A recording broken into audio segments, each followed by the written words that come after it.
Olá, tudo bem? Sejam todos muito bem-vindos, todas muito bem-vindas nessa nossa aula de número 7, o desenho universal da aprendizagem e a sensibilidade ao currículo. E para essa aula nós temos uma convidada muito especial. Foi difícil conseguir uma agenda com ela. Deixa eu só me ajustar minha voz. No Rio Grande do Sul é assim, ou é muito calor, ou é muito frio. Então a voz vai embora. Mas eu vou colocar aqui a Angélica de imediato. Quando ela me dizer que tá on, eu já insiro ela. Tudo certo? Beleza? Deixa eu botar aqui. Bom Opa, Angélica, dia, tudo bem? bom Bom dia, dia. Cândido, tudo bem? Tudo. Aí já dei um spoiler que a aula está sendo feita durante o dia. Isso aí, né? Então, que é um É, contexto diferente, né, para nós. A Angélica já está acostumada a ministrar para nós ali quando nós fazemos nossos eventos ao vivo, né, nossas lives e tudo mais. Aí é no tempo ali, né? Então, ou é de aham, noite, ou é de manhã, ou enfim, né? Então, essa como é uma aula gravada. Então, esse conteúdo, Angélica, só para contextualizar, a gente uhum. está fazendo de forma exclusiva, né, para o pessoal do Colégio Militar lá da cidade de Curitiba, né? Nossa, que Então, legal. então, é uma formação, né, como a gente bem mencionou, de respeito de educação inclusiva, né? Uhum. Essa formação, práticas pedagógicas em sala de aula. Então, a gente já tem batendo uma caminhada, né? Nós estamos chegando hoje na nossa sétima aula, né? Só Sim, para hoje, colocar você a par ali do contexto, né? que Então, legal. como é que Nossa, tá a uma vida formação aí? importante. Hã? Como é que tá a vida, tudo mais aí? Como é que tá isso? Tipo, Nossa, aqui o frio família? tá demais, né? A gente tá numa situação, agora meu esposo está lá no Novo Hamburgo com o vôlei, né? Ele envolvido com essa Ah, questão do esporte. Aí fiquei eu aqui, né, me preparando para esse momento aqui, que é sempre muito, né, assim, já aproveitando para agradecer, sempre muito gratificante poder participar das formações da Psicom, porque nós aprendemos o tempo inteiro, né? A cada momento desse de formação, a gente acaba revisitando conhecimentos também, né? Então, é sempre muito legal poder compartilhar, porque a gente está sempre em movimento, sempre aprendendo também, né? exatamente. Então, eu quero agradecer mais uma vez pela oportunidade, Cândido, a ti, a Luana e a Psicom, né? Por poder fazer Mas parte desse momento. nós que agradecemos a tua disponibilidade, só para contextualizar, já vou deixar a Angélica à vontade, mas a Angélica, a família dela tem toda uma, e tem toda uma vivência na prática de esporte, né? O esposo dela foi militar, já militar da reserva, né? Sim, ele é militar da Isso. reserva agora. É, e Exército ele, Brasileiro. isso. E ele, no caso, hoje ele é treinador de vôlei, né, lá em Novo Hamburgo. Isso. Ele está envolvido nos projetos de formação, né, de vôlei, junto com o Gustavo, né, nosso campeão olímpico Ah, gaúcho, né? isso, que Então, muito bacana. legal. E como se isso não bastasse, a filha deles, no caso, acabou de ser convocada ali para o sub-17 do handball, né, da seleção brasileira, é isso? Isso. É o júnior, né? Seleção júnior. Na Daí verdade, não a é o minha sub-17, é o sub-20 já. sub-20, sub-20. Isso. A, na realidade, né, também assim eu tenho o maior carinho pelo estado do Paraná, porque hoje a minha filha mora em Maringá, né? É a Sim. cidade mais eu acho que é oeste do Mais no Paraná. centro ali, né? Perto aqui É, no lado de Londrina, ali perto, isso, por na região. ali. Aham. E ela faz parte do time de handebol do Maringá, né? Então, Maravilha. a gente tem o maior carinho pelo estado do Paraná. Que legal. Mas eu vou deixar bem à vontade para conduzir e a gente vai ficar no suporte aqui. Qualquer coisa, depois a gente faz ali uma troca de passe no finalzinho ali para a gente conversar um pouco, tá certo? Tá certo, Cândido, obrigada. Então, a gente vai Valeu, continuar por aqui. Valeu. até. Então, muito bom dia a todos. Vamos passar, né, esse tempo juntos aqui.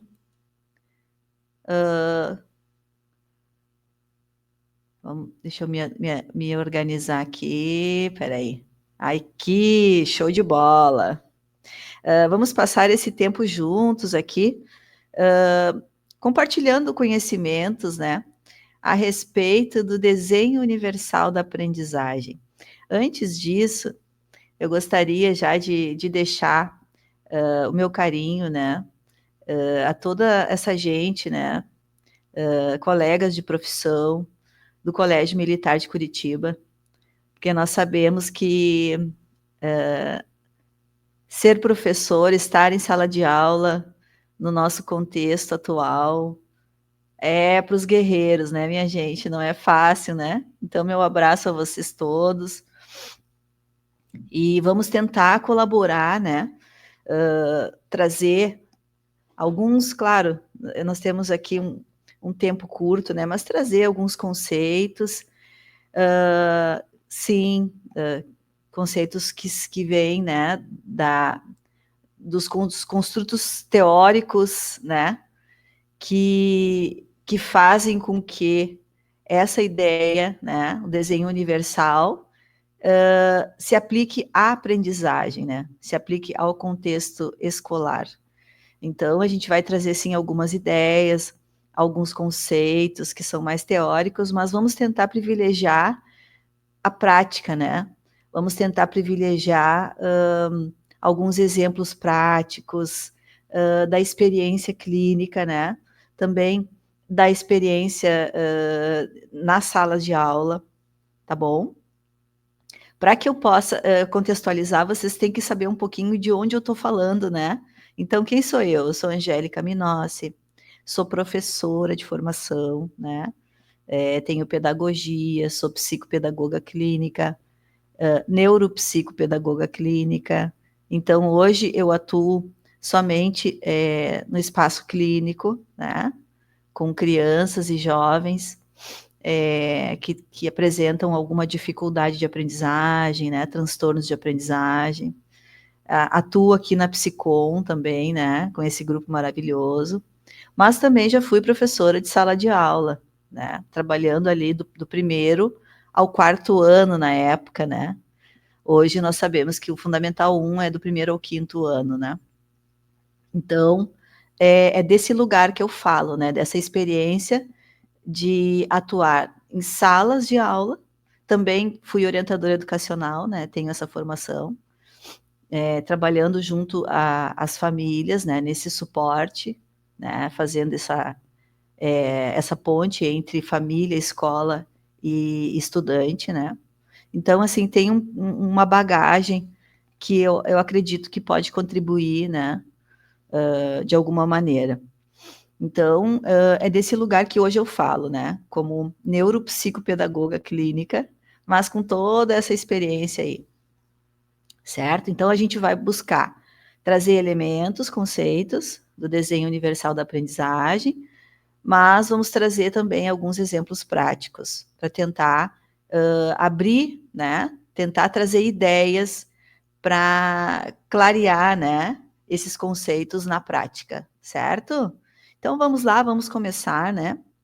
Deixa eu colocar o relógio aqui na frente para mais ou menos controlar o tempo, porque vocês vão ver que eu falo pelos cotovelos. Se deixar que eu falo a manhã toda. E aí vocês viram, né? Eu tô quase com cobertor aqui, ó, porque a gente tá quase no Polo Norte, gente. Frio pra caramba e chuva, mas com muito aquecimento através de um cafezinho. Então vamos lá. Então a gente vai falar sobre o desenho universal da aprendizagem, né? E muitos estudiosos vêm dizendo que é a chave para o sucesso educacional, né? Então, o que é o desenho universal da aprendizagem? O DUA. É uma abordagem pedagógica, proativa e flexível, baseada na ideia de que a diversidade é a norma e não a exceção, tá? E que o currículo deve ser planejado desde o início para atender a todos os alunos e não adaptado depois, tá? Então, esse é o centro, né, das ideias do desenho universal da aprendizagem, né? Adaptar desde o início para não ter que adaptar depois, né? O que é o currículo?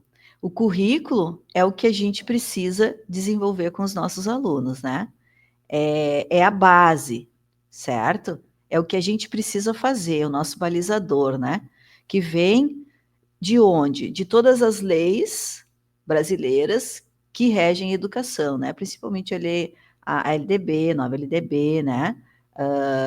Os parâmetros curriculares nacionais, né? E todas as outras leis, a Lei Brasileira de Inclusão, né? Então, todas essas leis fazem com que a gente tenha um norte, que é o currículo. É aquilo que a gente precisa desenvolver, né? E o DUA, o que é o DUA? Seria um método, né? Uma metodologia para atingir os objetivos, ou seja, uma metodologia para ensinar, né? Para buscar construir esses conhecimentos de uma forma que atinja a todos, desde o início, né? E não no andar da carruagem. Quais são as origens do DUA? Né? De onde vêm essas ideias? Por que isso tem sido hoje bastante falado, né? Nem tanto quanto a gente gostaria, né? Porque realmente a gente não... Dentro das escolas, esse conhecimento, né? Essa metodologia ainda é pouco conhecida, né? Então, de onde vem? Foi desenvolvida pelo CAST, né, uma organização norte-americana sem fins lucrativos, que foi fundada em 1984, dedicada à melhoria da aprendizagem por meio da tecnologia e da pesquisa, né? Então, mais uma vez, algo, né, que se propõe como método foi desenvolvido fora, né? Fora das ciências da educação, né? Em meados dos anos 90, o CAST começou a aplicar princípios do desenho universal na arquitetura, né? Se propondo a construir ambientes acessíveis desde o início. Então, pensando na diversidade, esse grupo, né? Dá para dizer assim, essa organização, pensando, planejando já, né? A construções, e ambientes adaptados para pessoas diversas, né? Com diversas necessidades diferentes, né? E aí alguém pensou assim, por que não fazer isso já também na educação, né? Então a ideia é simples, mas muito revolucionária, né? Ou seja, desenhar o currículo de forma acessível para todos. Interessante demais, né? Esse conceito. Então, simples, mas extremamente difícil de aplicar, né? Difícil porque nós sabemos que não é uma prática comum dentro das escolas, né? Não é uma prática comum. Então, assim, é preciso refletir sobre isso, né? Trazendo, assim, claro, a gente, de uma forma muito honesta, né, e prática, o quanto ainda nas escolas nós temos que avançar, né? O quanto ainda nós temos que produzir de conhecimento, né? O quanto ainda nós temos que evoluir como profissionais, como pessoas, né? Para conseguir sair da caixa, né? Nós, como professores, precisamos sair da caixa, pensar de uma forma diferente, para conseguir construir esse currículo acessível para todos, né? Não é algo muito simples, não. Qual é a base teórica do DUA? As neurociências da aprendizagem, a psicologia do desenvolvimento, a educação inclusiva e a tecnologia assistiva, né? Então, quando a gente pensa em acessibilidade, nós precisamos ter em mente essas três grandes áreas de conhecimento, né? As neurociências, a psicologia do desenvolvimento ou psicologia cognitiva, né? E a educação inclusiva e tecnologia assistiva, porque são dessas 3 vertentes que nós vamos ter que puxar conhecimentos para conseguir compreender como a gente pode adaptar currículos, adaptar estratégias que favoreçam a aprendizagem de todos, né? Que favoreçam a aprendizagem de todas as crianças, adolescentes, jovens que estão nas nossas escolas. Principais ideias do desenho universal para a aprendizagem. Então, a primeira, né, e talvez a mais importante, a variação entre os alunos é a regra e não a exceção. Gente, isso aqui é a mais pura verdade, tá? Não existe, nunca existiu, ok? Isso, na verdade, foi o que algumas vertentes teóricas, né, nos fizeram acreditar de que nós tínhamos turmas homogêneas. A gente ouve muito falar ainda, né? Ah, porque turma tal, né? Isso, na verdade, é um senso comum e é uma busca de todo professor, né? Seria o sonho de todo professor de ter uma turma homogênea, né? Mas a gente sabe que isso não é verdade. Na prática, nós sabemos que a heterogeneidade é a regra e não a homogeneidade, certo? Nós temos em sala de aula, a gente sabe, né, pelos dados do CDC, e esse ano nós temos aí a primeira pesquisa do IBGE que traz dados brasileiros, até então nós não tínhamos, né, dados brasileiros sobre o autismo, né? Uma criança a cada 38 tem autismo, né? Então, a gente sabe isso a partir de dados no Brasil, certo? Então, a gente sabe que a cada 38 crianças, nós temos uma, né? E a tendência é que esse número vá baixando, porque hoje nós temos cada vez mais profissionais habilitados para fazer esse diagnóstico, nós temos as escolas cada vez mais preparadas, os professores cada vez mais preparados para identificar sinais, para chamar essas famílias, conversar, né? Então, assim, há 10 anos atrás, isso não era como é hoje no Brasil, né? Ainda bem, nós evoluímos muito, né? Nesse sentido. Então, assim, se nós temos um dado como esse, nós sabemos que, por exemplo, o autismo, ele não vem sozinho, né? Ele sempre vem acompanhado de comorbidades, né? Que são várias, né? Mas a mais comum é TDAH, né? Autismo e TDAH. A gente também tem autismo, altas habilidades de superdotação, né? Que eu acredito que seja um público,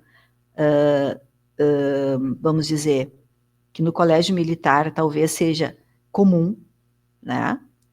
Por uma questão prática, né? Nós sabemos que as crianças e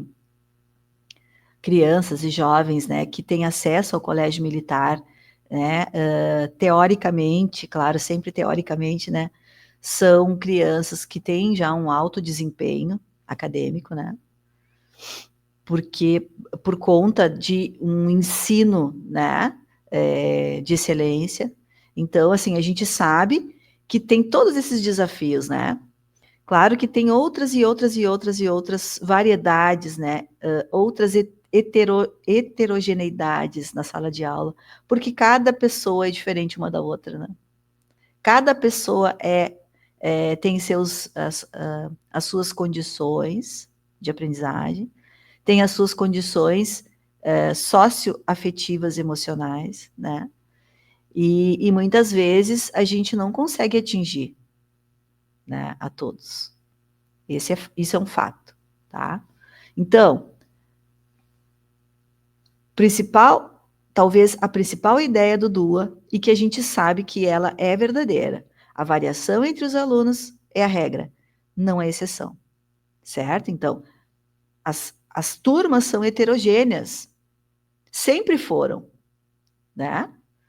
Só que nesse momento da nossa história, da educação, nós estamos percebendo isso, E estamos num momento em que nós, enquanto profissionais, estamos questionando a nossa prática, né? E buscando essa adaptação, né? Então, nós estamos evidenciando isso na prática. Cada estudante aprende de forma diferente, isso inclui ritmo, estilo, motivação, interesses, habilidades sensoriais, cognitivas, linguísticas e culturais, né? Então, essa é a diversidade, né? Nós temos uma diversidade de formas de aprender, né? E nós também temos a neurodiversidade junto, né? Então, o segundo princípio do desenho universal da aprendizagem. As barreiras estão no currículo, não nos alunos. Ok? Tá? É assim que essa metodologia foi pensada, né? Para que nós possamos, enquanto profissionais, diminuir as barreiras, né? Entre os estudantes e o currículo, né? Favorecendo esse acesso ao conhecimento, né? Então, o DUA inverte a lógica. Se um aluno não consegue aprender, o problema pode estar no modo como o conteúdo é apresentado, certo? Então, é dessa maneira que essa metodologia foi pensada. Tá? Terceiro princípio, planejar para todos desde o início. Né? Então, desde o momento em que o professor tem acesso ao currículo, às habilidades e conceitos que devem ser ensinados, que devem ser transmitidos, construídos, o grupo precisa pensar em como planejar essas estratégias para que o planejamento pedagógico antecipe as possíveis dificuldades dos estudantes e ofereça alternativas e suporte já incorporados ao currículo e não durante o desenvolvimento do currículo. Vocês entendem a diferença? Deixa eu pegar uma aguinha aqui.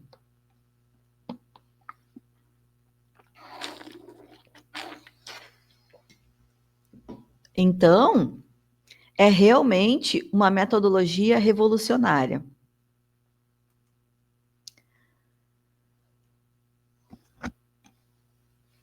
O modelo do DUA tem como base 3 princípios fundamentais. Meios de representação, tá? Então, agora a gente já está falando aqui da metodologia em si, certo? Antes a gente estava falando dos princípios. Então, aqueles princípios vão estar aqui permeando a metodologia em si, certo? Então, como a informação é apresentada, tá? Ela tem que ser apresentada de formas diferentes. Quanto maior a diversidade de formas, maior a chance, aumenta a chance do acesso à informação, tá? E aqui, nesse primeiro tópico, a gente está falando do acesso, né, à informação que chega para o estudante, né? Então, para que um conhecimento seja consolidado, para que ele seja memorizado, a gente precisa pensar nas vias de acesso, né, que esse estudante tem, né? Então, a gente tem várias formas de captar a informação e o conhecimento, né?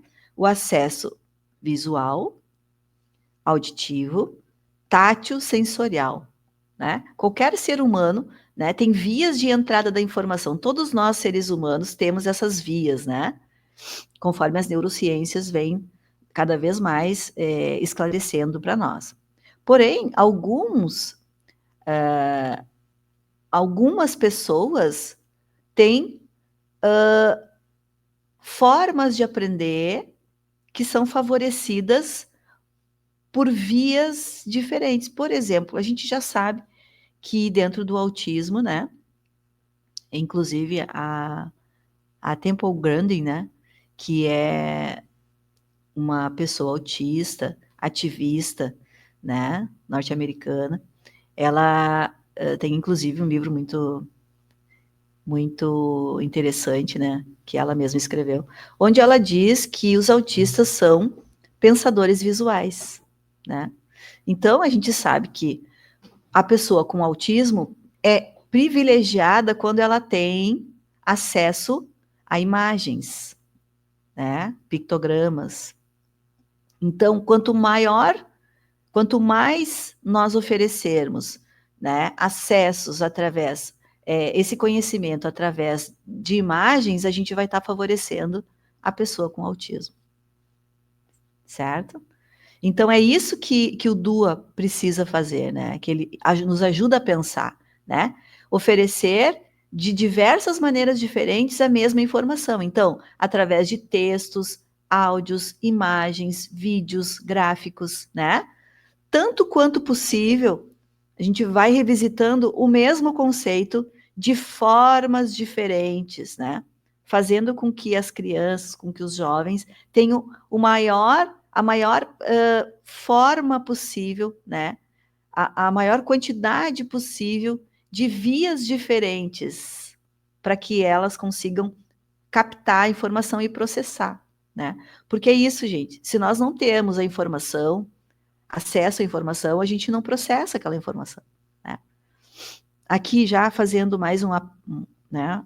Abrindo aqui um parêntese, uma janela, né? As pessoas com TDAH, né? Também, né? Nós temos muitos alunos, eu acredito que vocês também tenham, né? Muitos alunos, porque as pesquisas dizem que primeiro, o transtorno de neurodesenvolvimento mais comum nas escolas é o TDAH. O segundo é o autismo, certo?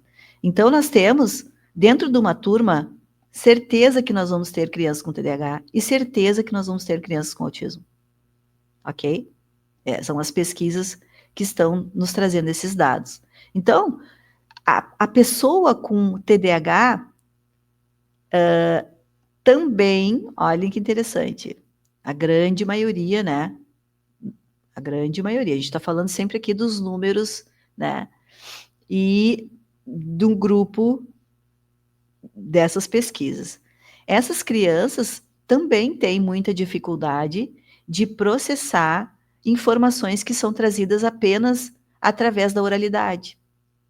Então, se você quiser dar uma aula apenas explorando oralmente os conceitos, a chance das pessoas com TDAH de conseguir captar a informação e processar é baixa.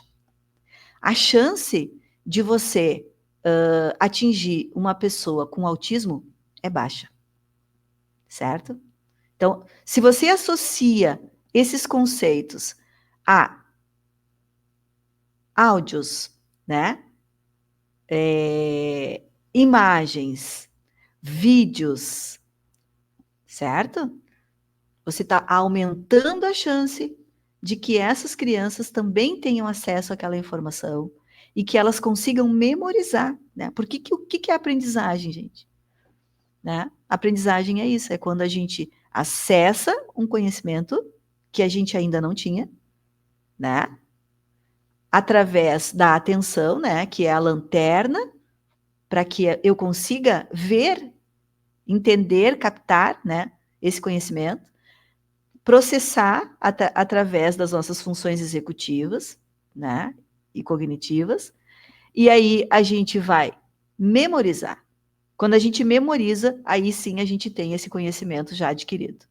Então, se não passou pelas vias de acesso, né, que são a porta de entrada do conhecimento, não faz sentido para aquela pessoa, né? Então, esse primeiro tópico aqui, ele é fantástico, é fundamental, tá? Aqui, depois, o terceiro, ó, princípio, meios de ação de expressão, né? Como o aluno pode demonstrar aquilo que ele sabe?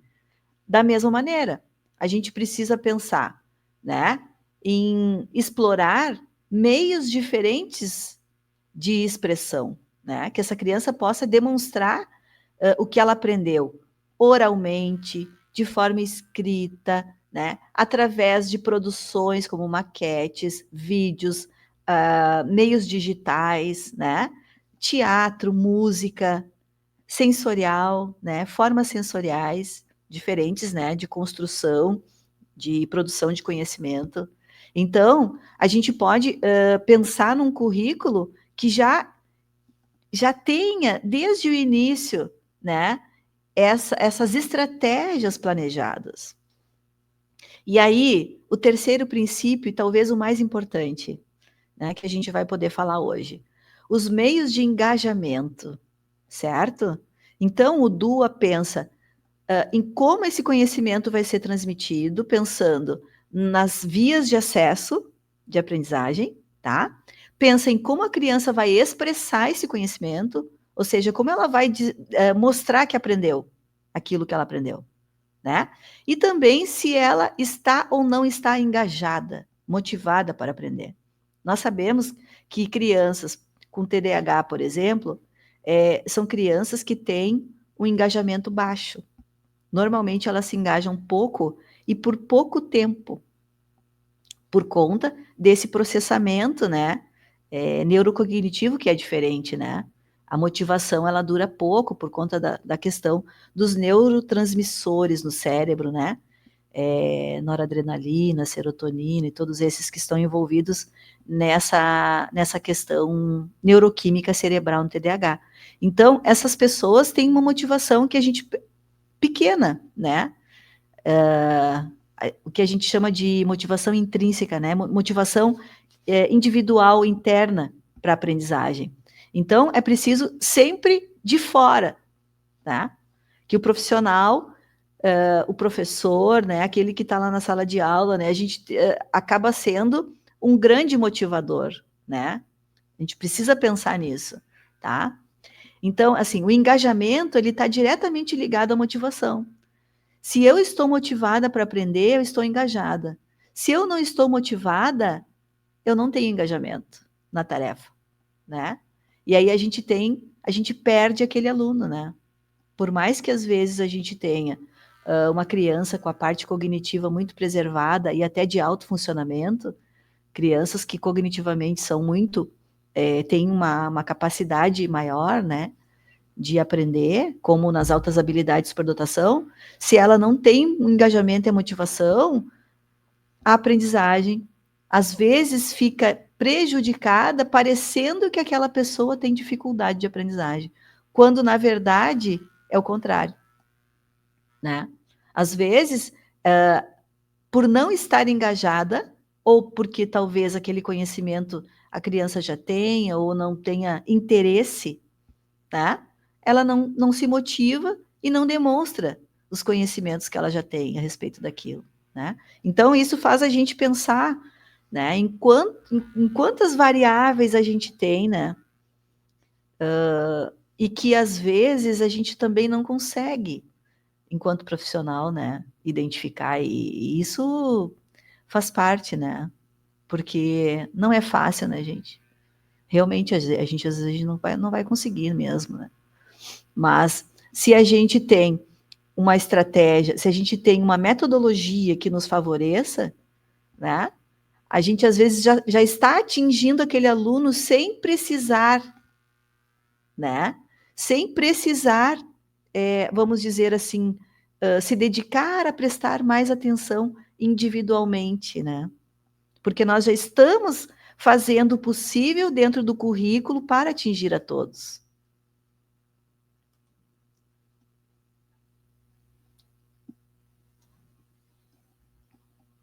Deixa eu ver aqui o horário. Então, olha aqui. As principais ideias do desenho universal para a aprendizagem, agora a gente vai falar mais, cada vez mais da prática, né? Então, aqui, ó, múltiplos meios de representação, tá? Então, o que da aprendizagem nós vamos privilegiar, né? Vamos buscar o acesso à informação de diversas formas, tá? Através de textos, áudios, imagens, vídeos, maquetes, vivências, experiências, né? Experiências extracurriculares, que são sensoriais, né?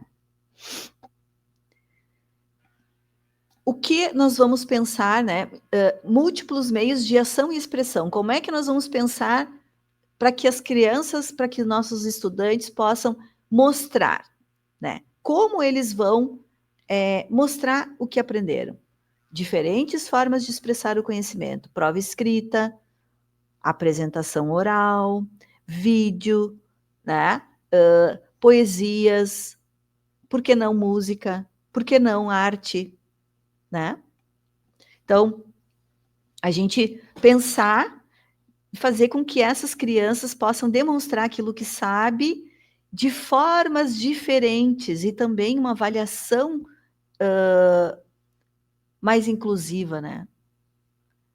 Assim, as formas de avaliar, né? Nós precisamos abranger tudo aquilo que é ensinado precisa também ser avaliado, né?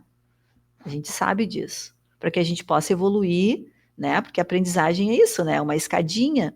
A gente vai construindo os conhecimentos do mais simples para o mais complexo, né? Isso é o que a neurociência vem nos mostrando, né? Então, se nós pensamos o currículo é pensado dessa maneira também, né? São conhecimentos que precisam ser construídos, que são base para os outros que estão na sequência. Então, nós precisamos da avaliação para que a gente possa perceber se essa criança construiu, consolidou. Se não consolidou, nós vamos ter que voltar, né, de alguma forma, até que isso aconteça. E aí nós seguimos com os próximos conceitos a serem construídos, né, consolidados. Então, a gente pensa nessa maneira de expressão, avalia e volta lá no primeiro, né? Aí, novamente, acesso à informação de diversas formas, avaliação através de formas diferentes de expressar o conhecimento, pensando também lá no número 3, ó, múltiplos meios de engajar. Motivar para que a gente tenha o interesse, para que a gente tenha uma melhor captação desse conhecimento, né? Porque nós somos seres humanos, gente. E cada um de nós, se vocês forem pensar, nós somos assim exatamente, né? Aquilo que nos interessa, nós temos uma maior facilidade de captar, de compreender, de expressar, né? Aquilo que nos motiva é o que nós temos maior engajamento, né? E assim sucessivamente, certo? Então, como é que a gente pode engajar esses alunos, né? De que forma? Escolhendo desafios, né? Principalmente agora falando das pessoas com altas habilidades de superdotação, né? Esse público, se não tiver uma conexão com aquele conhecimento, se não se sentir desafiado, tá? Dificilmente nós vamos ter um engajamento, tá? É um público que precisa se sentir cada vez desafiado, né? Porque tudo normalmente é muito fácil para eles. Então, eles têm uma velocidade de processamento diferente para consolidar conhecimentos. Eles são pessoas que naturalmente estão fora da caixa, né? Naturalmente, eles já percebem o mundo, eles têm uma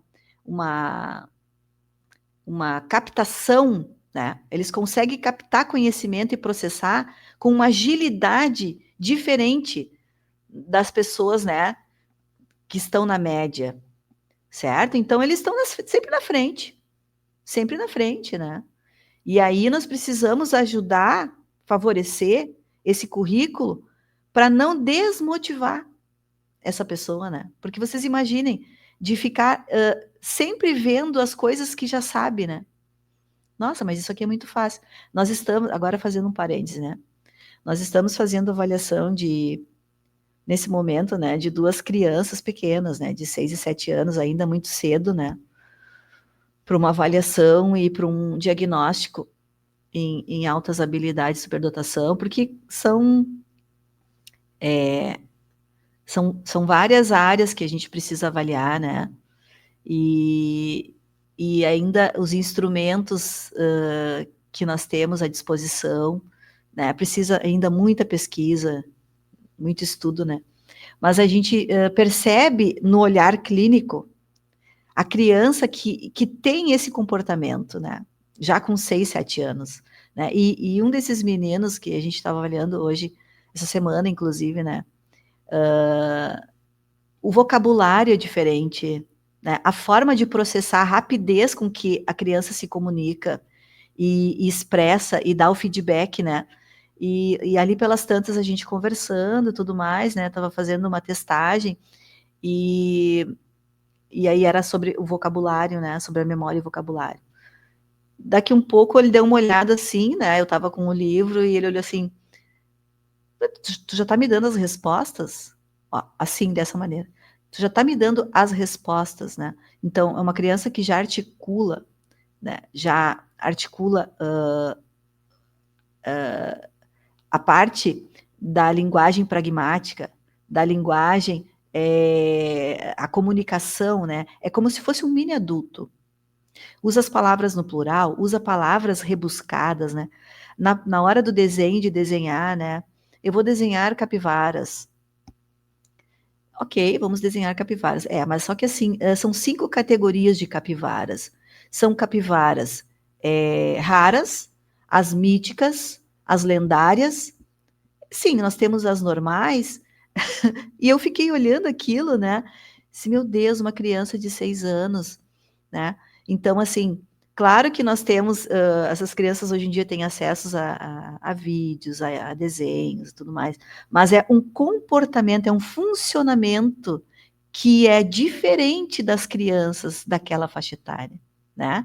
A gente já percebe no olhar clínico. Claro que a gente vai fazer as testagens e tudo mais. É uma criança que tem, possivelmente, né, indicativos, né? Que a gente sabe que as altas habilidades hoje, o QI é só um dos componentes, né?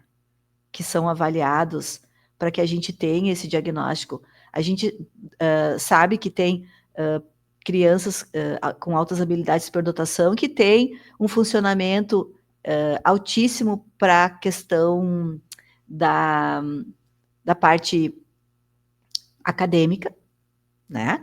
Mas que também, às vezes, não tanto na parte acadêmica, não aparece muito na escola, mas ela tem uma criatividade extrema para as artes, para o desenho, para a música, para o teatro, a parte esportiva. Nós temos várias pessoas com altas habilidades de superdotação nos esportes, né? Que tem uma consciência corporal que é fora da curva, né? Que não é natural para aquela faixa etária, por exemplo, né? Mas isso ainda não tem muito estudo, né? A gente ouve muito falar sobre as altas habilidades de superdotação na parte acadêmica, né? Na parte escolar. Então, a gente precisa entender esse olhar, né? Ter esse olhar mais abrangente, porque o que pode acontecer na escola, por exemplo, né? A pessoa superdotada não ter motivação e engajamento na escola e parecer que não aprende, quando na verdade ela tem um funcionamento muito acima da média para outras áreas, né? E aí a gente também tem estudos que mostram, né, que essas pessoas têm um funcionamento muitas vezes assíncrono, né? O que isso significa, né? Elas têm um funcionamento alto na parte acadêmica, mas a parte emocional, socioafetiva, muitas vezes abaixo, né? Do esperado. E aí a gente também vai ter problema de engajamento e de motivação, né? A gente vai ter talvez problemas associados, né, ali ao grupo, né? A convivência, certo? Então, assim, isso é muito importante a gente entender para a gente conseguir compreender por que o DUA pensa, né? Por que o DUA traz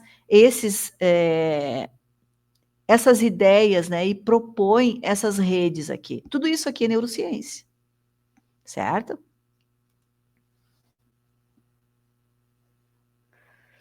Então, aqui eu trouxe para a gente falar um pouquinho, né? Só para complementar, o Renzulli, ele é um autor que é muito trazido, né, quando se fala em altas habilidades de superdotação nas escolas, né? Inclusive ele tem uma escala, é dele a escala, né, de observação das altas habilidades de superdotação para os professores, né? Então, não sei se vocês conhecem, mas se não conhecem, acho que vale a pena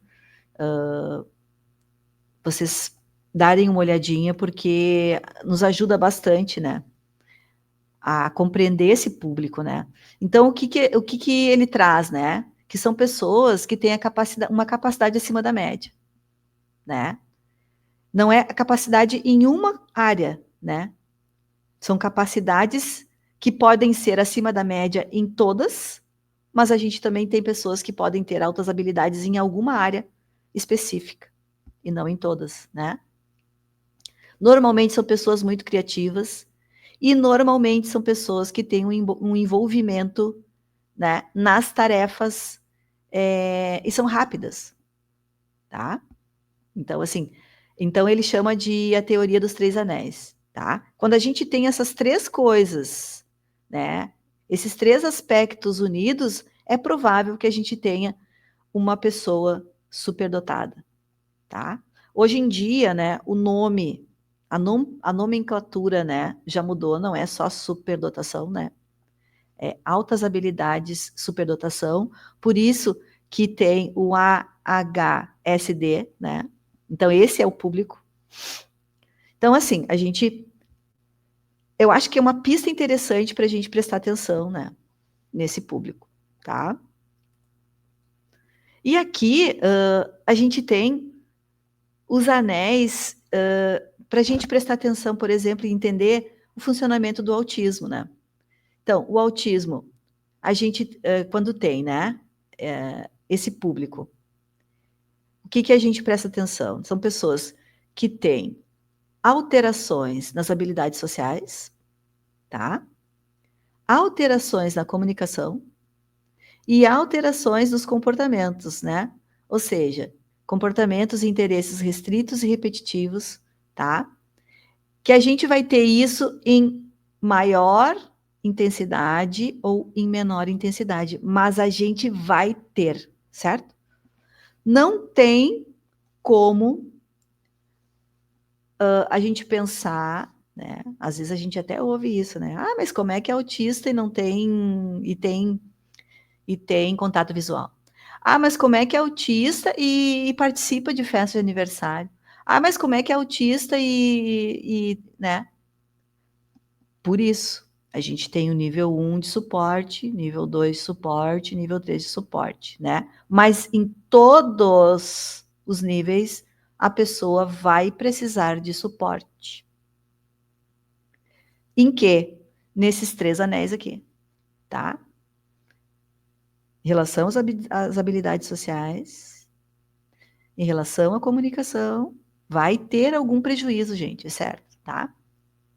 Então, se a gente tem pessoas com autismo e altas habilidades de superdotação, aí vocês precisam prestar atenção nesses 2 slides aqui, tá? Aí a gente precisa ter um pouquinho mais de sensibilidade, um pouquinho mais, um olhar mais apurado, né? Para fazer essas adaptações curriculares, né? Mas se a gente pensa dentro dos princípios do desenho universal, a gente já vai ter um repertório de estratégias pensadas antes, né? Para atingir a esse público. Então, agora vamos pensar assim, trazer um pouquinho de experiência clínica, né? Assim, trazer algumas experiências aqui, conversar um pouquinho com vocês, né? Sobre alguns casos, né? Que a gente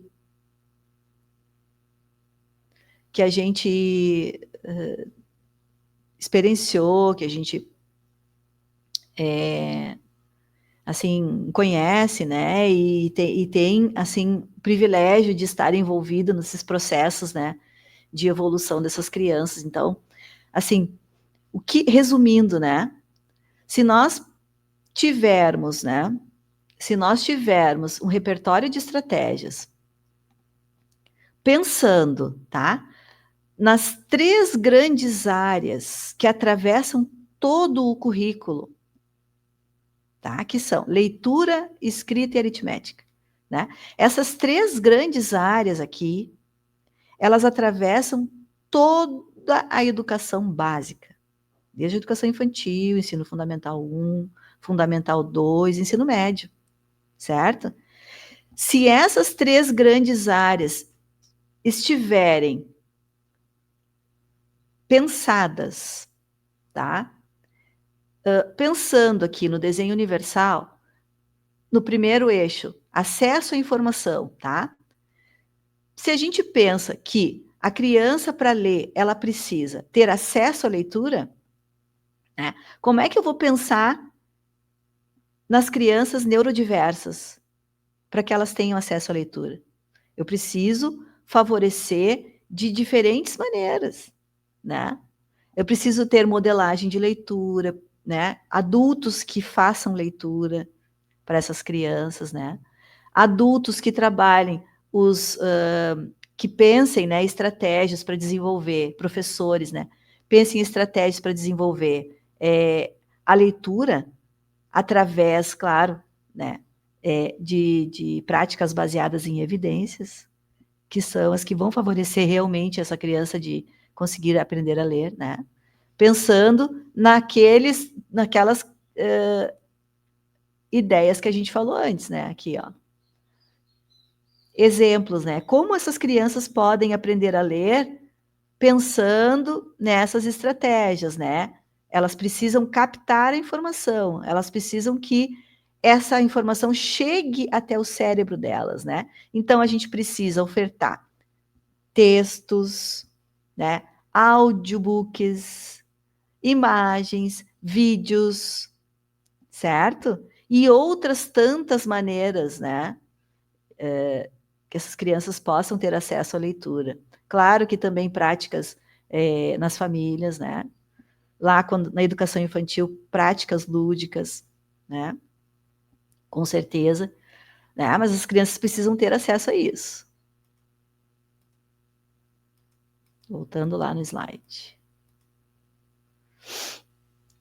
Expressar o que aprendeu. Então, a criança precisa ter acesso à informação, expressar o que aprendeu, a gente tem que pensar, engajar e motivar essa criança para que ela aprenda leitura.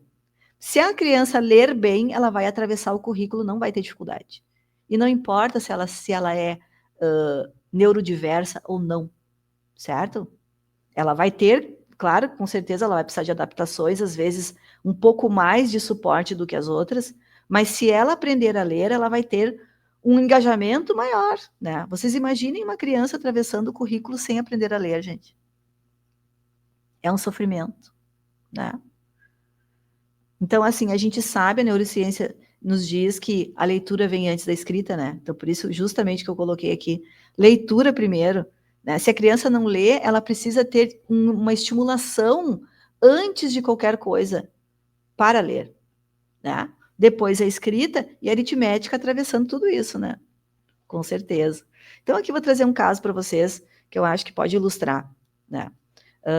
Eu recebi uma criança na época ela tinha 7 anos, sem diagnóstico, certo? Essa criança chegou para mim em 2022 e iniciei a avaliação dela, né, em psicopedagogia clínica. Ela veio por procura e interesse da mãe, né? A escola chamou, reclamou, né? Reclamou bastante que a criança não aprendia, que tinha dificuldades, que tinha comportamentos estranhos, né? E aí fiz a avaliação, constatei que a criança tinha, sim, muitas características de autismo. Mas não só de autismo, né? Tinha outras características que também sugeriam TDAH. Claro, a mãe ficou bastante impactada, né? Porque imagina, quantas vezes foi ao pediatra, já tinha ido em psicólogos, já tinha ido em outros profissionais e nenhum profissional levantou a hipótese. Então, é impactante, né? É muito impactante para uma família, filho único. Então, aí fizemos a avaliação, solicitei a ela que levasse no neuropediatra, né? E a neuropediatra quando olhou a avaliação, fechou o diagnóstico na primeira consulta. Vejam só o quanto é importante, né? E eu estou falando isso porque nós somos profissionais, né? Antes de qualquer coisa, eu sou uma professora, sou pedagoga, né? E a gente consegue ver, gente, e eu tenho certeza que vocês aqui me ouvindo, né? Vocês vão entender o que eu quero dizer. A gente olha o panorama daquela sala de aula e a gente já sabe, já tem um mapeamento mental da média, né? De como é o comportamento daquela faixa etária. E a gente consegue ver o que destoa, né? Então, hoje, atendendo na clínica, o que me ajuda muito também é a experiência de ter tido sala de aula, né? Porque a gente consegue perceber isso, né? A gente consegue ver alguns sinais. E aí, esse profissional fechou o diagnóstico, tudo mais, e assim, a grande dor e queixa da família é, meu Deus, essa criança, meu filho não vai aprender a ler, né? Tem muita dificuldade, a escola mandou um parecer, assim, onde apareciam realmente muitas dificuldades, a criança ainda não tinha automatizado o alfabeto, não sabia a ordem alfabética, não tinha consolidado consciência fonológica, nada, né? E tudo aquilo que se tentava não funcionava, óbvio, porque a criança precisava daquilo que não estava sendo ofertado, que hoje a ciência, né, nós temos várias práticas baseadas em evidências que nos ajudam a entender o funcionamento da criança autista e que quando a gente começa a aplicar, a gente vê a diferença, né? E foi justamente o que eu fiz, eu tive que estudar, né? Tive que ir atrás dessas técnicas, dessa metodologia, né? E aí, primeira coisa, né? A gente... Você precisa desbloquear seu iPhone. Celular aqui falando. Primeira coisa, né? Precisava engajar essa criança, né? Mas como engajar a criança para aprender leitura, sendo que para ela era a maior dor, era onde o sofrimento, né? Tudo que se tentava na escola não funcionava, porque a criança já tinha com ela que não aprendia. Uma criança autista, mas a parte cognitiva bem preservada, né? Inteligente, sabe? Então, assim, conversamos, eu e a mãe, e aí pedi para ela, bom, primeira coisa que a gente vai fazer, tu vai me fazer um inventário de tudo o que de tudo que a criança gosta, tá? Então, assim, tu vai fazer uma lista para mim de coisas que ele gosta que comecem com A. Uma lista de coisas que ele gosta que comecem com B. E todo o alfabeto, né? E me manda imagens. E aí eu montei todo um material PDF, né? Com imagens que faziam sentido para ele, de personagens, né? Uma criança que tinha hiperfoco, ainda tem, né? Em personagens que ele gosta, né? Um dos principais era o Sonic. E aí, fiz todo esse material, né? E aí nós demoramos, assim, montamos um protocolo de, no mínimo, 12 sessões. Para que ele, primeira coisa que uma criança precisa fazer para aprender a ler é automatizar o alfabeto, né? A criança precisa nomear as letras, precisa reconhecer, nomear, né? Criar uma cadeia verbal, tá? Depois ela precisa entender que cada letra tem um som, e aí nós vamos falar de consciência fonológica, né? Precisa consolidar a consciência fonológica, né? Todos os conceitos dentro da consciência fonológica. E aí, sem memorizar, não tinha como, né? Então, funcionou, gente, certo? E aí eu fazia de forma, sim, mecânica, porém ele tinha um grande engajamento, porque eu estava falando de coisas da casa dele. A mãe dele me mandou fotos, né? Mandou imagens. E aí, quando ele via, né? Até hoje, quando a gente conversa, eu digo, tá, o D de Dani, né? Porque Dani é o nome da mãe dele. Então, D de Dani, né? Daí, quando eu não falo, ele fala D de Dani. Então, ele sabe qual é a letra e sabe por que tem um sentido, né? E esse sentido é afetivo, certo? Então, é isso que a gente precisa pensar, né? Como trazer os interesses dos nossos alunos, Claro que dentro de uma sala de aula não posso pensar somente no interesse de um, mas eu posso fazer uma pesquisa para pensar e favorecer os interesses da maioria, né? Quando a gente tem uma turma de crianças de 7 anos, a gente tem interesses em comum, né? E a gente precisa fazer isso, fazer uma pesquisa para que a gente possa mapear quais são os interesses em comum daquelas crianças daquele ano. Aí a gente vai estar favorecendo o engajamento e a motivação. Quando eu tenho engajamento e motivação, eu tenho já uma facilidade de conseguir fazer com que a criança acesse aquela informação. E foi isso que aconteceu, né? A criança memorizou todo o alfabeto. Aí depois veio o passo 2, né? Memorizar os sons. E aí sim, começar a juntar os sons. Sim, passo a passo, né? E aí a gente primeiro, o que a ciência vem nos dizendo, né? Que o método fônico é o que favorece, né? Mais favorece crianças com transtornos de neurodesenvolvimento associados a transtornos específicos de aprendizagem, como dislexia, por exemplo, né? Dislexia, desortografia. Então, a gente precisa ver o método, adaptar a metodologia, sim, né? Pensando em favorecer aquele aprendizado. E aí nós fomos trabalhando, né? Associei também o método das boquinhas, não sei se vocês já conhecem, né? Mas que junto com o método fônico nos ajuda muito, porque faz com que as crianças tenham um modelo fonoarticulatório, né? E, gente, hoje nós temos uma criança já, claro, nesse momento nós já estamos trabalhando fluência de leitura, né? E aí já com protocolos. Pasmem vocês, protocolos que são utilizados com crianças neurotípicas, né? Até então, em 2023, a gente não conseguia utilizar as mesmas testagens, nem os mesmos protocolos. Hoje, nós já estamos usando os mesmos protocolos, porque nós já temos uma criança que sabe que consegue ler e escrever, né? Então, aí, junto com tudo isso, nós temos uma autoestima, né? Uma criança que, além de estar motivada, engajada, sabe que consegue aprender junto com os seus pares, junto com os seus amigos, seus colegas, né? Mas que precisou de um suporte substancial até conseguir se equiparar, né? Então, se a gente for aqui, ó, colocar esse exemplo dentro dos princípios do DUA, né? Dentro da sala de aula, hoje ele recebe suporte visual, né? Porque ele precisa.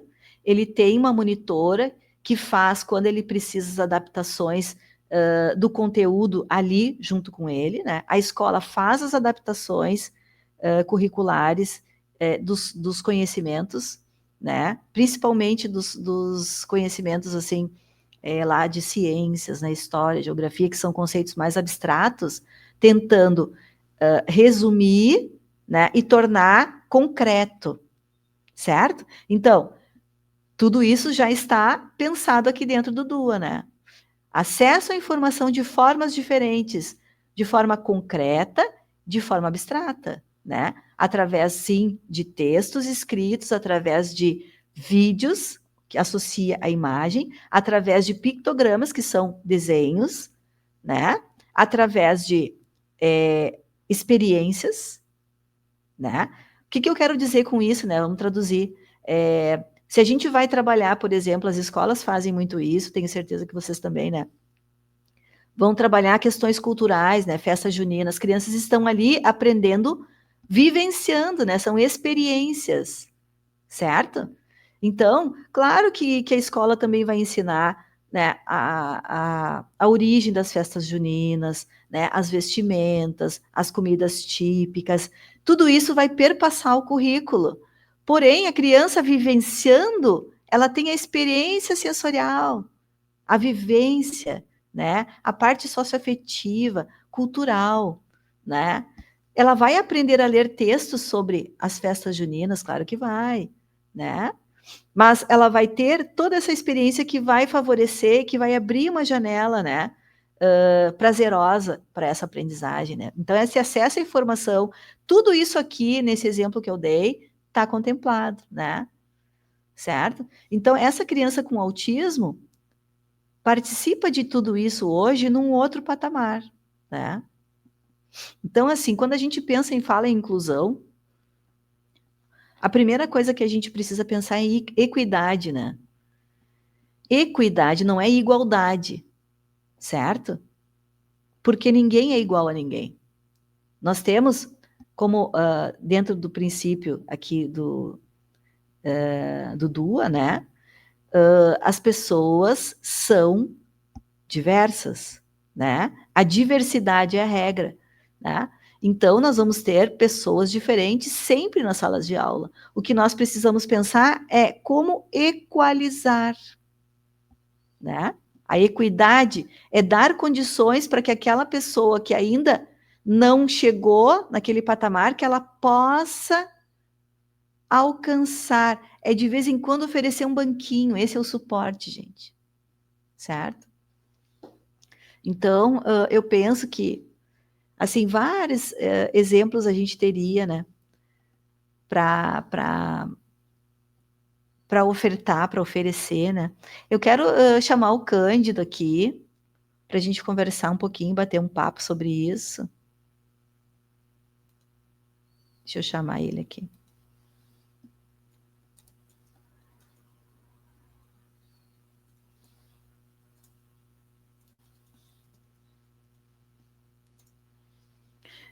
Porque a gente estava conversando antes aqui, né, antes de gravar, o quanto é importante, né, a experiência clínica, né, assim, o Cândido trabalha bastante com a parte da matemática, né, com os jovens, adolescentes e jovens. Eu trabalho mais com a parte da leitura e da escrita, né, com as crianças menores ali, crianças de 6, 7, 8, 9, 10 anos, né. Então, assim, o quanto a gente pode lembrar, assim, de experiências e de adaptações, né. Nesse momento, estou trabalhando com 4 crianças com autismo, suporte nível 1, todas elas com questões, com necessidade de suporte, né, para conseguir consolidar a leitura e escrita. E a gente percebe isso, né, que nas escolas, algumas crianças em escola regular, né, de ensino regular, e todas elas, né, escola de ensino regular, mas umas em escola particular e outras em escola pública, né.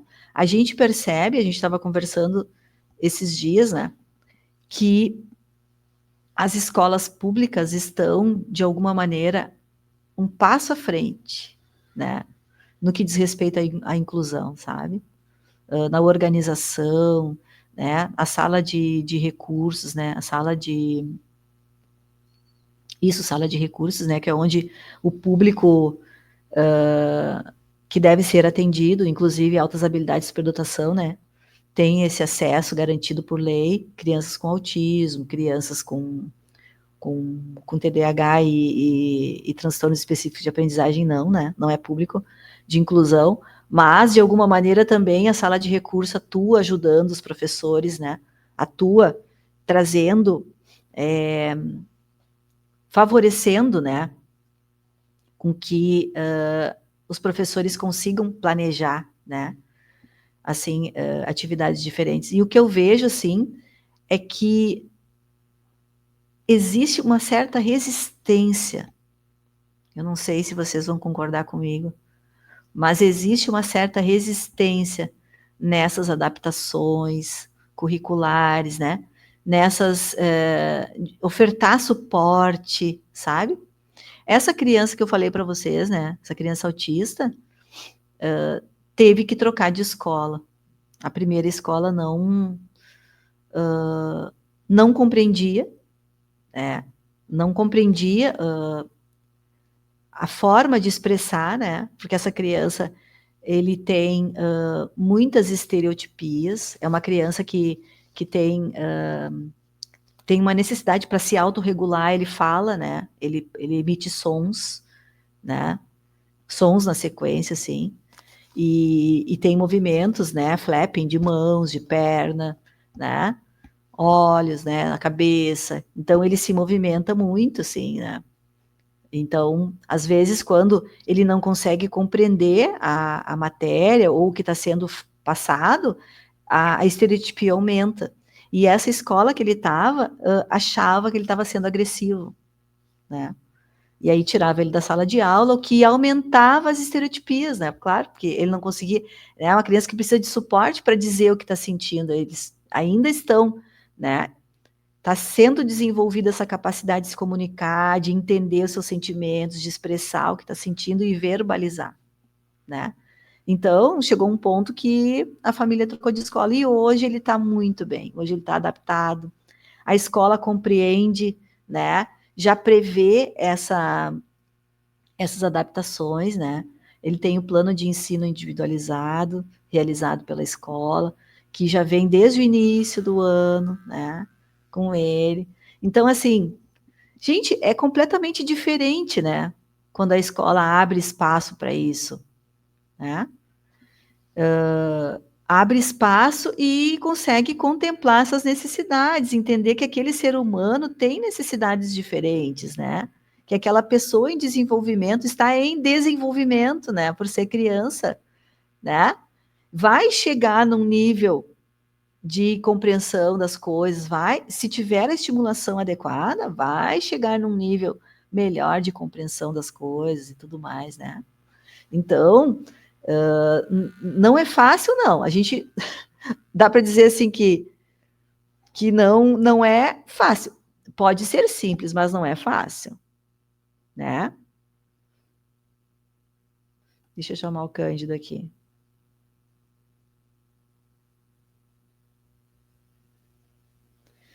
Né? Então a gente vai pensando possibilidades para fazer com que essa criança evolua, né?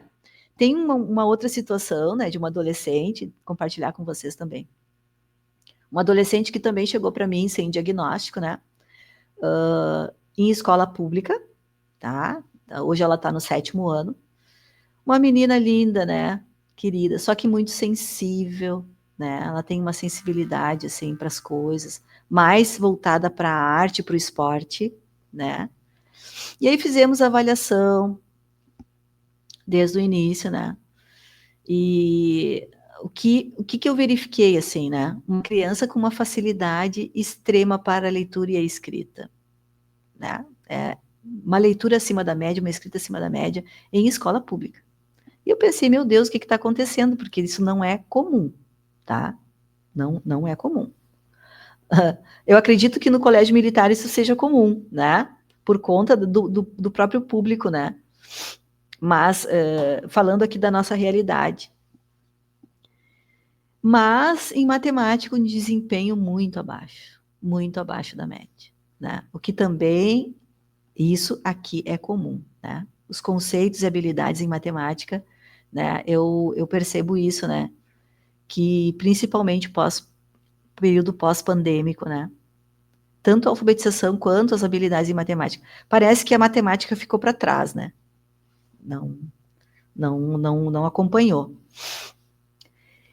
E aí, bom, diante da avaliação ficou claro, né? Evidenciamos assim algumas características do TDAH, um baixo engajamento, uma baixa motivação, uma extrema dificuldade de organização, de planejamento, um foco, uma capacidade de atenção sustentada muito baixa, né?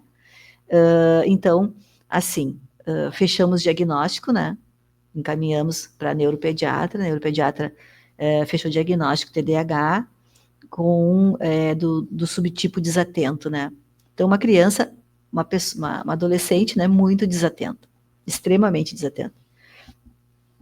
Aí ficou claro, né, porque da dificuldade em matemática, porque a matemática exige uma capacidade de manutenção da atenção nos processos, né? São muitos processos em matemática, né? Então, quando a gente fala, por exemplo, de uma conta de multiplicação, né? Precisa ter já consolidado o quadro valor-lugar, a leitura dos números, né?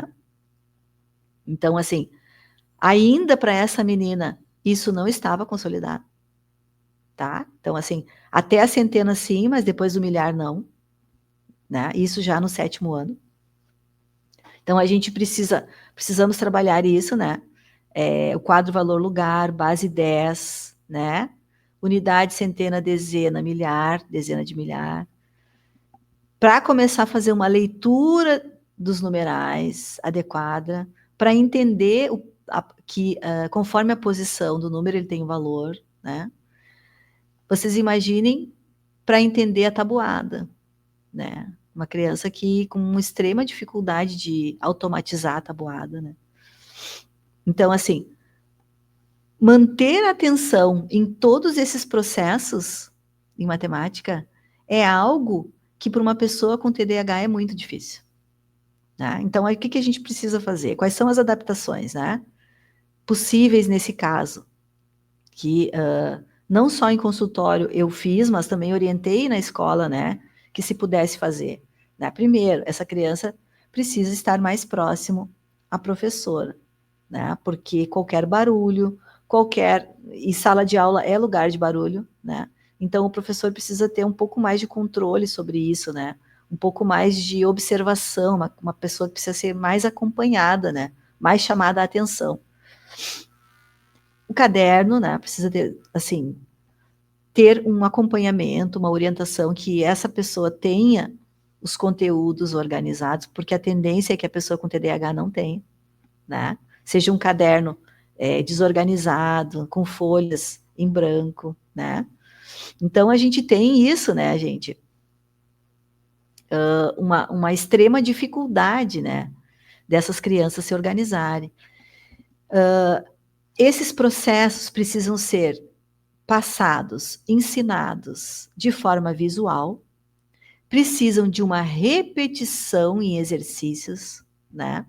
Precisa que essa criança veja vídeos de resolução desses problemas, precisa que muitas vezes elas possam fazer vídeos para que elas mesmas se vejam fazendo, precisa que muitas vezes elas possam se ouvir, né, relatando os procedimentos, né, gravar áudios relatando, aqui eu fiz isso, nesse momento eu fiz isso, aqui eu fiz isso, depois eu fiz aquilo, né, que ela possa se ouvir, né.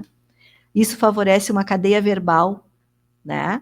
Quando uma criança tem uma cadeia verbal estável, de leitura de números, por exemplo, ou de leitura do procedimento, ela automatiza uma rede cerebral, né, que ela pode recuperar depois, né? A gente chama de memória episódica, né? Ela tem uma memória daquela realização, e quando ela precisar fazer de novo, ela pode evocar a memória daquele procedimento, né? Isso em matemática está cada vez mais difícil, porque normalmente não se faz mais isso, né? Eu acredito que na realidade de você seja um pouco diferente, né? Mas eu estou falando de forma geral, né? E aqui vou abrir mais uma aba, tá? Nós vivemos um momento, um período aqui, né, das ciências da educação, onde a repetição e a memorização, nós fomos orientados a jogar isso no lixo, certo? E hoje, as neurociências, a psicologia cognitiva está dizendo justamente isso, façam isso, né? Voltem a fazer isso, porque é disso que depende a aprendizagem, tá? Então, é justamente isso que nesse caso deu certo, tá? Quer dizer, é um suporte que essa criança vai precisar ao longo da vida, porque esse transtorno de neurodesenvolvimento, ele acompanha a criança, né, do nascimento até a sua vida toda. Com o suporte, essa pessoa consegue criar estratégias compensatórias, né? Ela consegue automatizar procedimentos, desde que ela tenha esse suporte, e aí ela consegue avançar, né? E evoluir na sua vida, né? Então, é um caso interessante também, né? Que eu acho que ilustra bem o que a gente está falando, assim. E eu acho que realmente, gente, a gente vai falar de sala de aula, é isso, né? É uma pluralidade, heterogeneidade, certo? Um outro caso interessante, trazer para vocês também, né? Uma menina, e aí mais uma aba, vamos abrir aqui. A menina que chegou para mim com 6 anos de idade, né, com muita dificuldade, extrema dificuldade em aprender, em memorizar letras, números, tudo que se referia às habilidades acadêmicas de leitura, escrita e matemática. Extrema dificuldade. Aí a gente vai falar para vocês assim um pouco do histórico, né? Uma criança que ali no período da pandemia deveria estar na educação infantil, só que não conseguiu porque não, né? Foram 2 anos que ficou em casa com os pais, né? E tudo mais. Então não teve a estimulação no período correto, né? Que a gente também, esse é um dado, né? Que a gente precisa ter. Não teve a estimulação no período correto.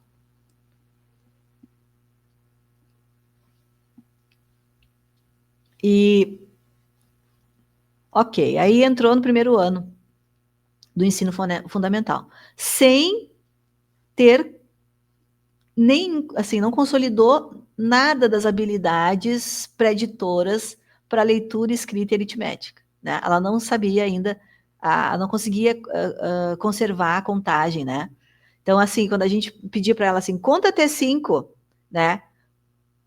1, 2, 3, 4, 5. 1, 2, 3, 4, 5, né? Aí tava no 3. 1, 2, 3, 4, 5, né? A gente chama de conservação de número, né?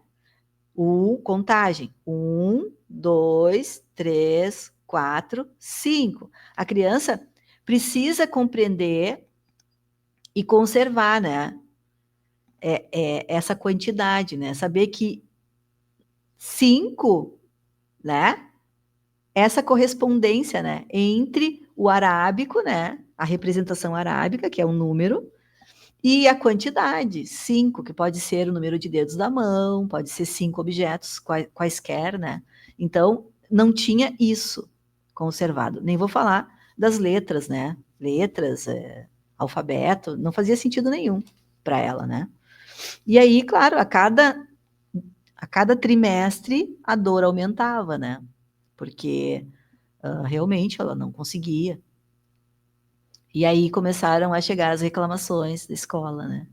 Olha, fulaninha não está aprendendo, fulaninha não entende, não retém, né? Essa palavra não retém é muito comum nos relatórios que chegam para nós na clínica, né? A não retenção do conhecimento. O que isso significa? Não memorizou. A criança não memoriza, né? O professor tem a sensação de que ele fala e a criança não faz sentido. E é justamente isso, né? É justamente isso, tá? O que estava acontecendo com essa menina. E aí começamos a trabalhar, fiz avaliação, identifiquei algumas características, né, que naquele momento eram características que poderiam caber em diversos diagnósticos. Não ficou claro, sabe? Tinha algumas características de desatenção bastante grande, né? Alguns comportamentos estereotipados, alguns interesses restritos muito forte, né? Mas por ser menina, já alguma alteração da linguagem que a gente percebe que era sutil, né? Uma comunicação um pouco diferente, né? E hoje, né, nós sabemos que os dados brasileiros que eu falei para vocês, né? Uma criança a cada 38 tem autismo, mas a cada 4, uma é menina, né? Então, nós temos ainda algumas dúvidas, né? Será que as meninas estão sendo subdiagnosticadas? Ponto de interrogação, né? Será que ainda não temos instrumentos suficientemente bons para identificar transtornos de neurodesenvolvimento em meninas? Porque as meninas têm um neurofuncionamento diferente dos meninos, né? quando a gente vai falar da parte social da linguagem, o cérebro feminino, ele é adaptado, ele tem mais uma adaptação que é biológica, né? É neurobiológica. Nós, mulheres, temos um cérebro mais social, preparado para questões sociais do que os meninos, né? Então, essas perguntas estão sendo respondidas por pesquisas aí muito recentes, né? E aí nós estamos indo por esse caminho de identificar transtornos de neurodesenvolvimento em meninas. E aí o olhar tem que ficar muito mais aguçado, né? Então esse exemplo que eu estou dando para vocês é porque realmente a gente fica em dúvida em setting clínico, né? Então essa menina tinha essas questões, né? E uma extrema dificuldade de se manter na tarefa, né? Qualquer tarefa escrita que era apresentado para ela, ela queria fazer qualquer outra coisa menos o que estava sendo proposto. Porque doía, então não tinha engajamento. Então vocês estão vendo que a gente está falando sempre da mesma coisa, né? Tá? Não tinha acesso à informação porque ela não fazia sentido para ela, né? Então aquele conhecimento não entrava. Se não entra, não processa.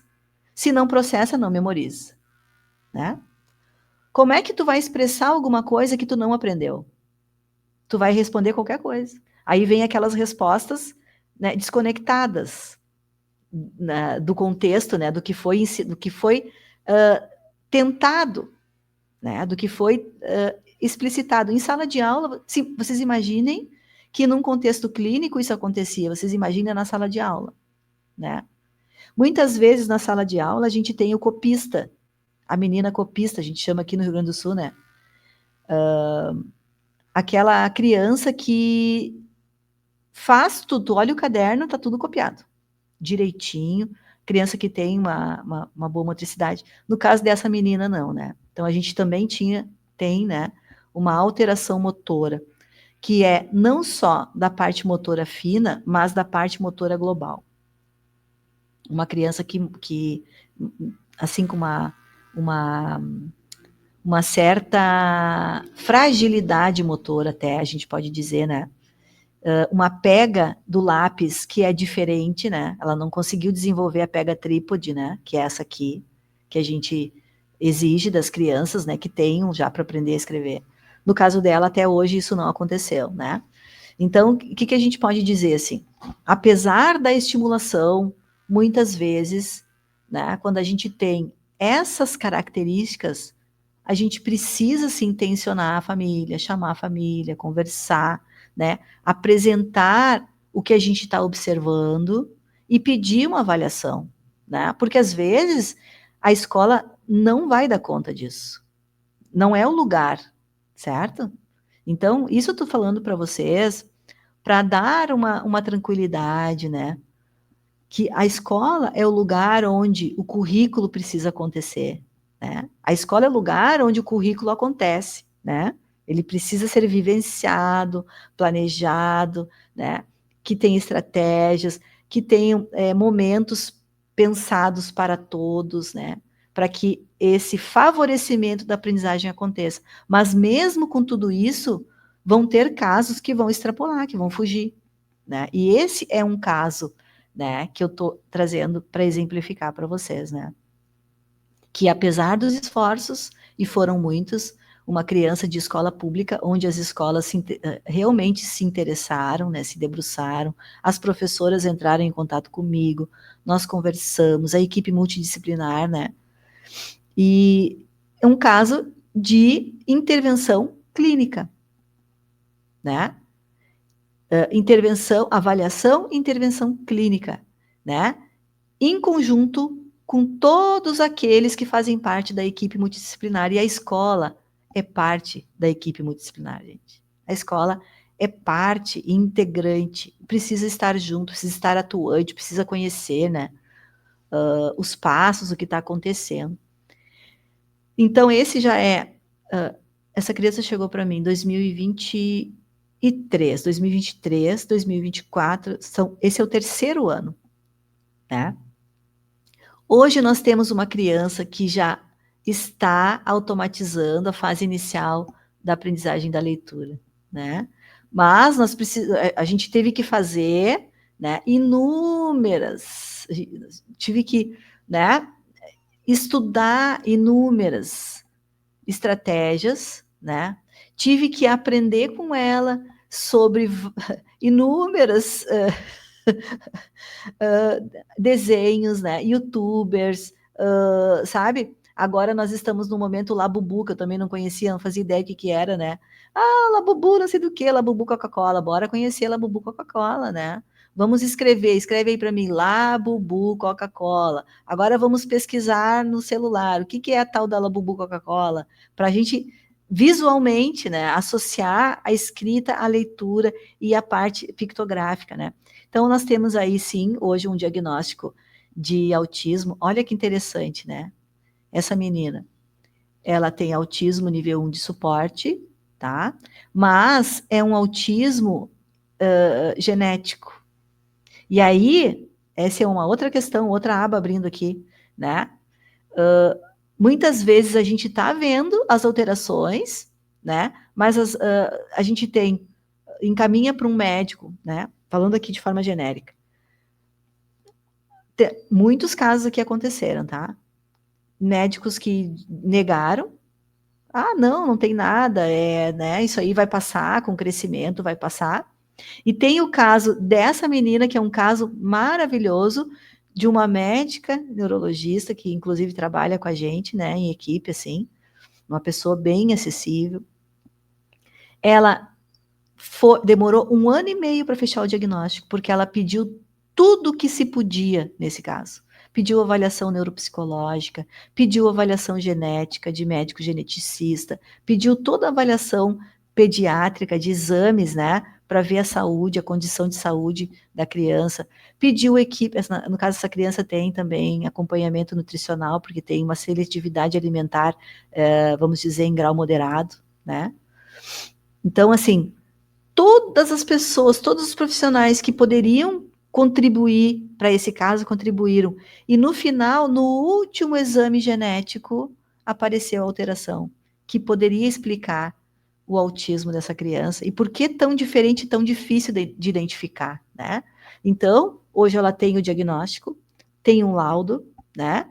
Tem toda uma equipe multidisciplinar, incluindo aí também um atendimento com um TO, né? Porque das alterações sensoriais, né?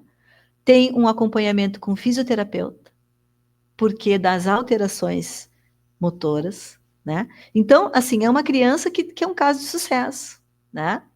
Claro que sim, já está aprendendo a ler, mas se não fosse tudo isso que foi feito com ela, né? As condições, imagina, se tu tem uma criança que não tem uma condição física, né, que tem alterações sensoriais importantes, que tem uma condição de alimentação que não é a ideal, né?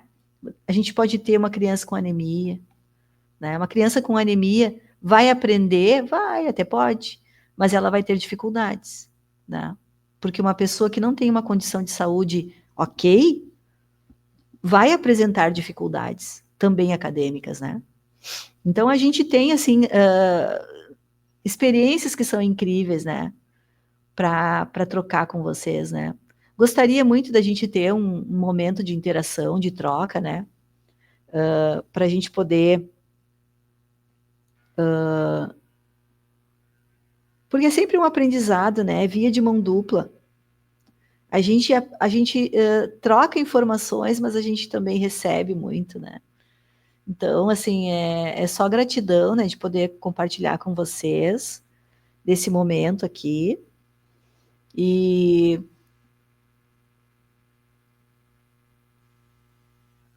Peraí, deixa eu chamar aqui.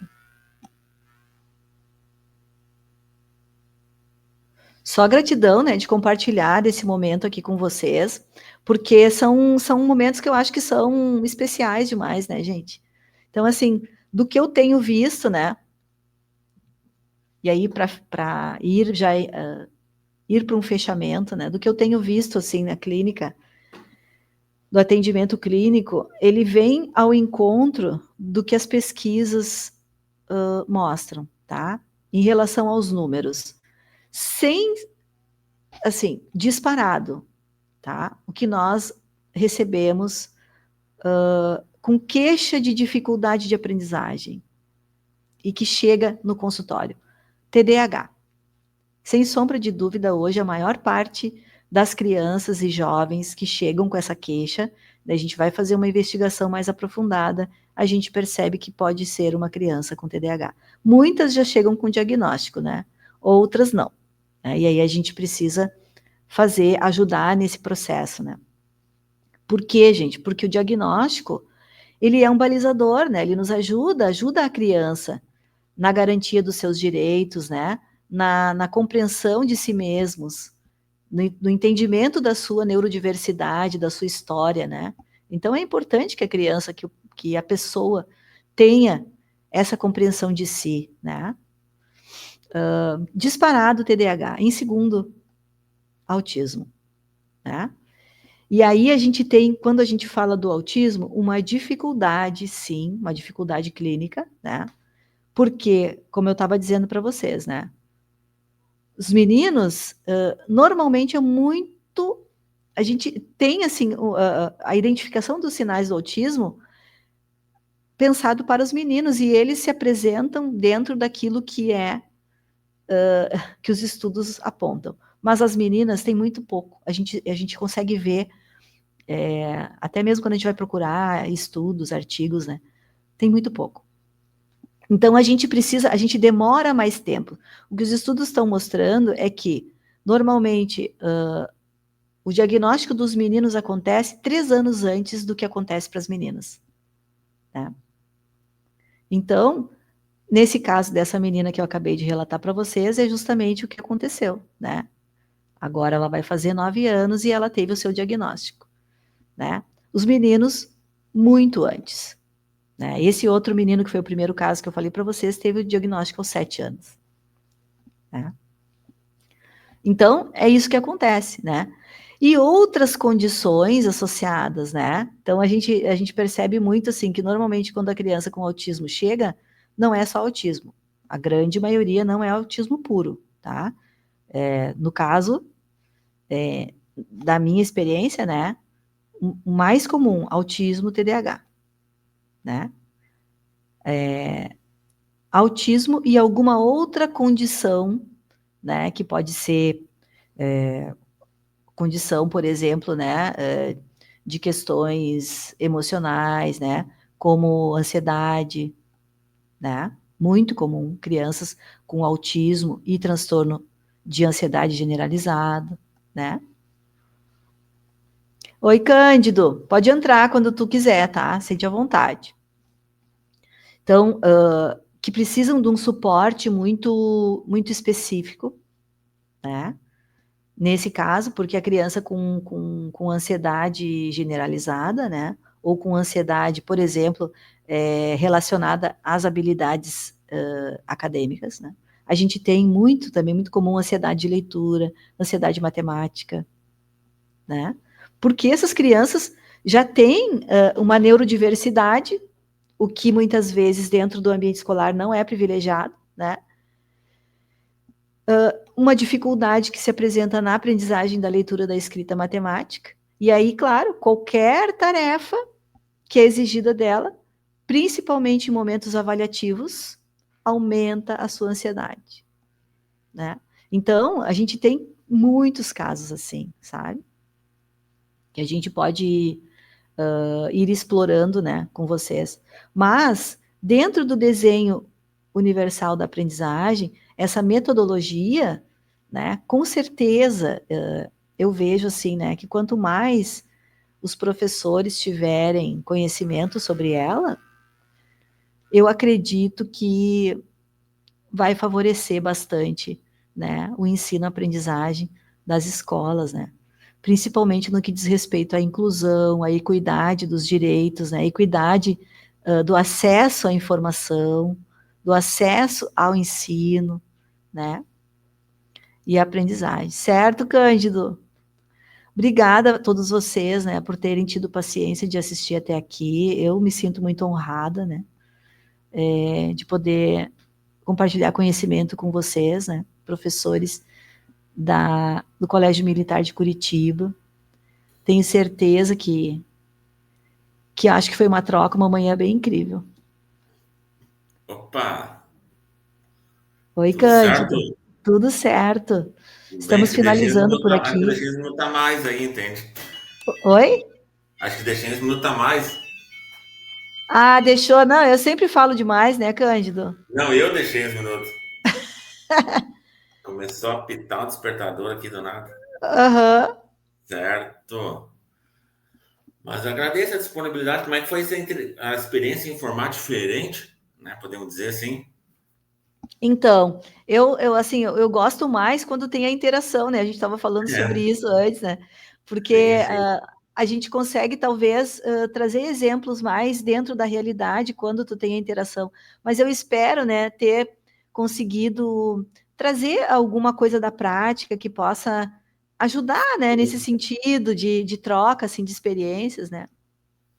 Tá certo. Mas então tá, te agradecendo a tua disponibilidade, né? Obrigado mais uma vez aí. E estamos juntos aí, estamos à disposição aí. Certo, Cândido, obrigada a todos vocês, né, mais uma vez. Estamos juntos, né? Sempre que precisarem, podem chamar que estamos aqui, tá bom? Um abração, Pode deixar. um bom final de semana a Valeu, todos. valeu. Até. Até. Opa, tudo bem? Finalizando aqui também, né, nossa aula. Então a gente conclui a aula de número 7, né, que é o desenho universal da aprendizagem. Então a ideia, gente, essa foi a última aula nesse formato, esse formato assíncrono, né, do total de 9. Então nossas próximas duas aulas serão aulas presenciais aí no CMC. Isso posto, nós vamos preparar mais uma aula extra. Então, presta atenção. Nós vamos preparar mais uma aula extra que não estava prevista ali no termo de referência, vamos dizer assim, que é uma aula só com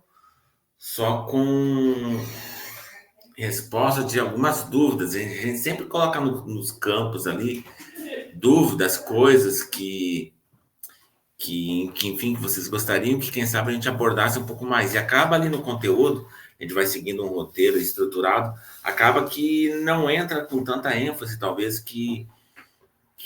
enfim, que teria as demandas, né? As demandas são muito particulares. Então, a gente vai fazer um momento, nós vamos botar uma gravada, né? Provavelmente, né? Essa aula vai entrar na segunda-feira, né? Segunda-feira ainda. A ideia é que até a sexta entre mais uma aula, que é uma aula extra, que não estava prevista, que só com a resolução, melhor dizendo, com a resposta a algumas dúvidas, questionamentos que vocês colocaram, certo? Então, fico à disposição. Um grande abraço, certo? Até mais.